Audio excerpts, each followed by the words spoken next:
Hi, awesome kindergarten readers. It's Miss Morgan, and today we're going to watch the book flick story called The Great White Man-Eating Shark.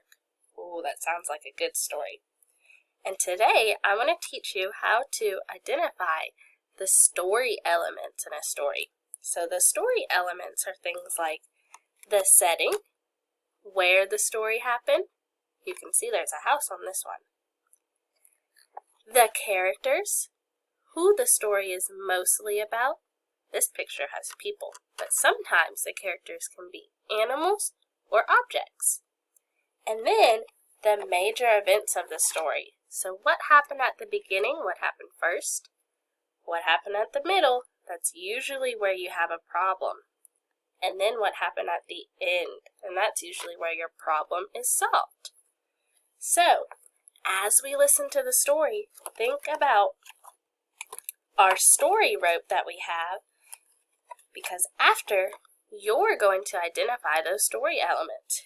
You're going to tell your teacher where the setting is of the story, where the story happened. You're going to tell your teacher who the story was mostly about, the characters. And then you're going to tell your teacher what happened in the story, what happened at the beginning, the middle, and the end. Now it's time for the fun part. Let's read the story, The Great White Man-Eating Shark. If you would like to revisit the story, the link on the book flicks directions will be below.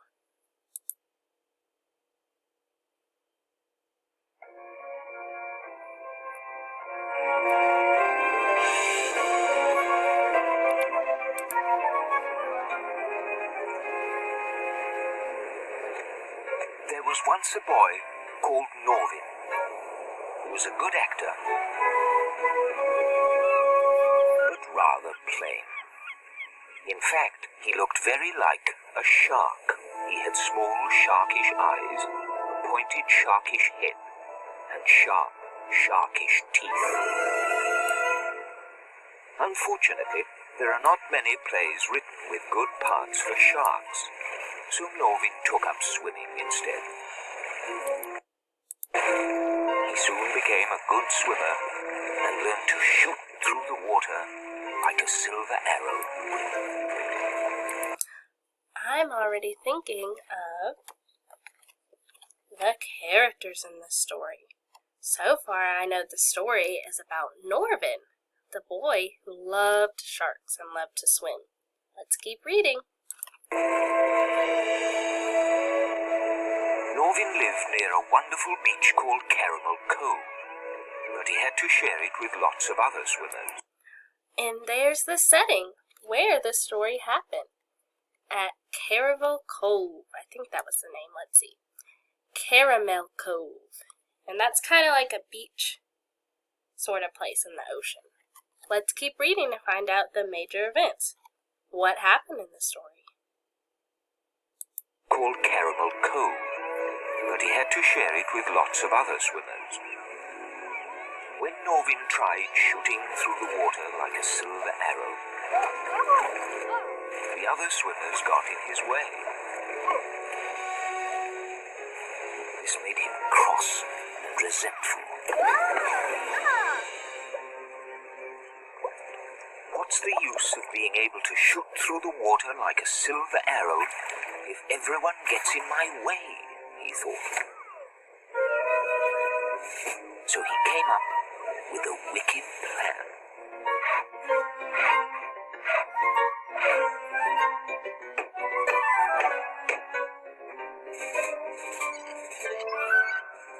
Out of plastic, he made himself the dorsal fin of a great white man-eating shark.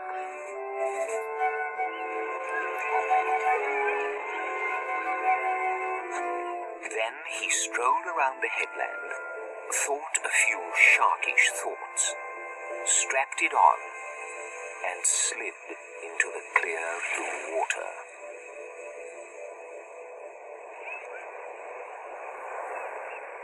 Mrs. Scorpio, who ran the bakery, was bobbing harmlessly up and down in the waves when suddenly she saw the dorsal fin of a great white man-eating shark heading straight for her.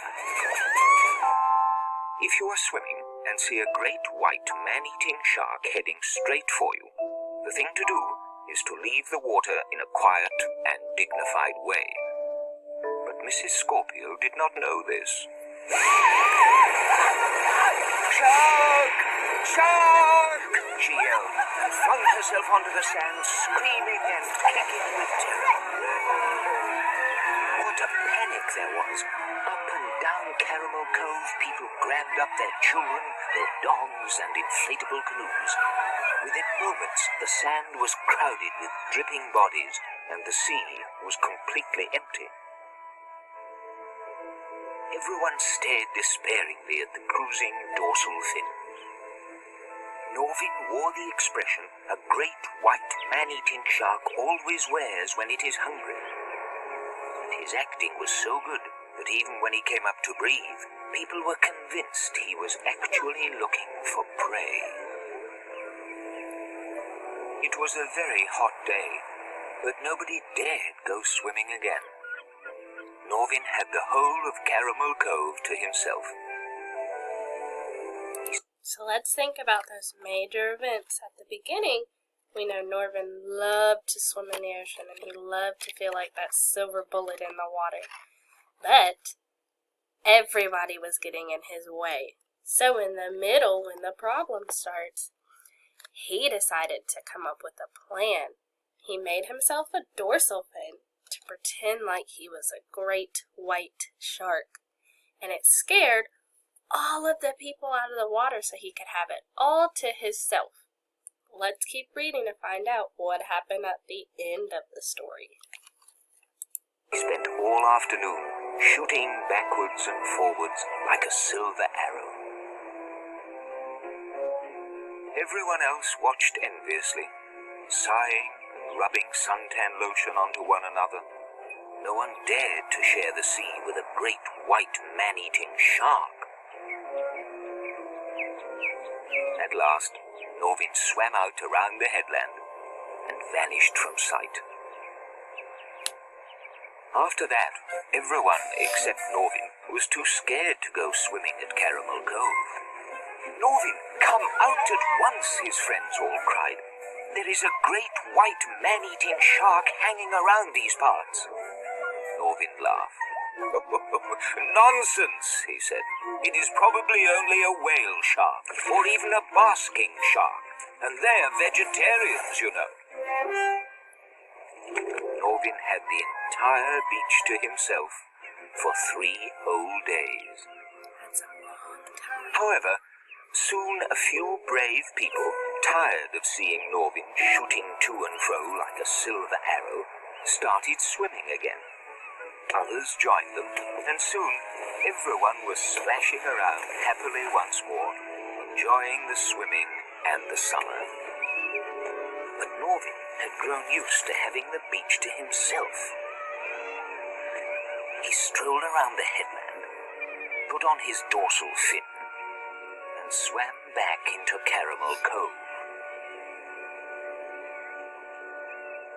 Mr. Dorsey, the plumber, was showing his little boy Courtney how to stand on his head in the water, something a plumber sometimes has to do. Suddenly, he found himself nose to nose with Norvin. He did not recognize Norvin, of course. He thought he was nose to nose with a great white man-eating shark. If you find yourself nose to nose with a shark, the thing to do is to leave the water quietly, just as if your only thought was to rub in more suntan lotion. Mr. Dorsey did not know this. "Shark! Shark!" he yelled. Grabbing up Courtney, he flung himself onto the sand, kicking and screaming in terror. Within minutes, Norvin had the beach all to himself once more. No one dared go swimming for a week at Caramel Cove. No one except Norvin, that is. He shot to and fro like a silver arrow, while others watched longingly from the beach. Soon they could stand it no longer.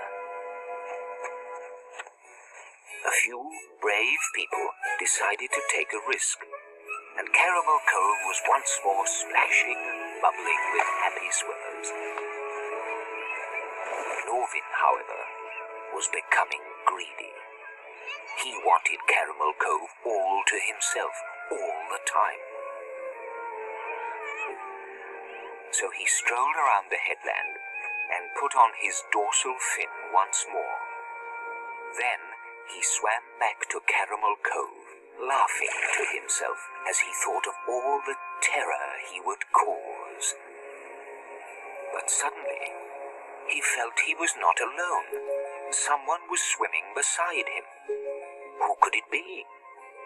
There, nuzzling up to him, was a great white man-eating shark. A female. She gave him a very loving glance. "You are the shark of my dreams," she said. "Marry me at once, or I shall lose my temper and bite you." He shot like a silver arrow, dorsal fin and all, toward the beach and flung himself onto the sand, where he lay kicking and screaming with terror. Everyone could see at a glance just what Norvin had been up to.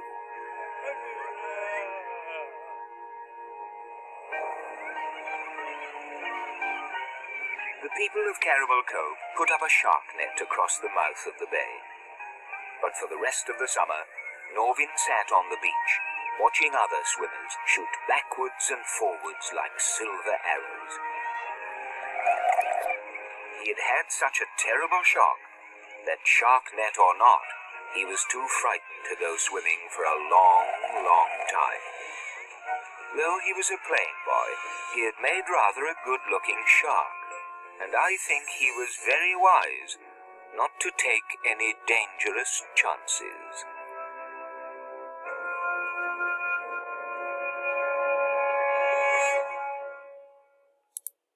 So, we know what happened at the end of our story. Eventually, a real great white man-eating shark met Norman and fell in love with him, and that made Norvin very scared. And then he swam out on the beach, and everyone could see that he was just pretending to be a shark, and he was the scared one and didn't go back in the water. So, awesome job, you guys. Used some story elements and told me the setting, the characters, and the major events of the story. Before you go do this work by yourself, I thought it would be cool to tell the major events of the story. Look at these 3 pictures. What happened first? Drag that picture to the yellow box. Let's see. Norvin made a dorsal fin out of plastic. Did that happen first? Norvin scared all the swimmers. Did that happen first? Norvin liked to swim in Caramel Cove. That's right. The first thing that happened was Norvin liked to swim in Caramel Cove. What happened next? Drag that picture to the purple box. Think about what happened in the middle of the story. Did Norvin make a dorsal fin out of plastic in the middle of the story? Or did Norvin scare all the swimmers in the middle of the story? Which one happened next? That's right, he made a dorsal fin out of plastic, and he had to do that first before he could scare all the people. What happened last? Drag that picture to the orange box. And then the next thing that happened was Norvin scared all the swimmers. Great job! So that is just one way to help you figure out what happened in the story. Now, it's your turn. Use the paper below to fill out the story elements of our story, The Great White Man-Eating Shark. Tell your teacher who the story was mostly about, the characters. Tell your teacher the setting, where the story happened. And then tell your teacher the major events, what happened in the story. Bye, guys.